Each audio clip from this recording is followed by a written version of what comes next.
HMD Global, as the official license holder of Nokia, has launched a low-cost 5G smartphone, the Nokia G300.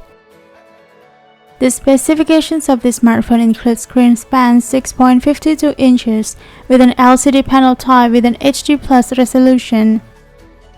This phone has an aspect ratio of 20:9, and the back side of the phone is packed with 3 rear cameras consisting of 16-megapixel main camera, 5-megapixel ultrawide, and 2-megapixel depth sensor equipped with Electronic Image Stabilization, which helps reduce shake when taking pictures. The camera can record video with 1080-pixel resolutions at 60 frames per second. This phone has a power button which also functions as the fingerprint scanner sensor panel to lock and unlock the device screen. In addition to the fingerprint scanner, users can also take advantage of the facial scanner feature to unlock the screen. The Nokia G300 is also packed with 4470 mAh battery, which is claimed can last up to 2 days.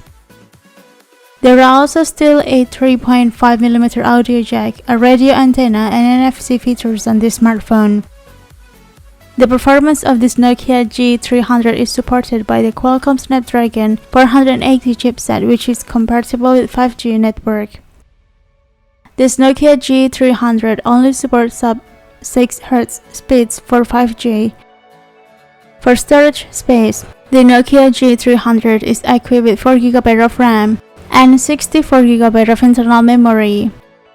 Meanwhile, for the operating system of this phone running Android 11, the Nokia G300 is sold for $199.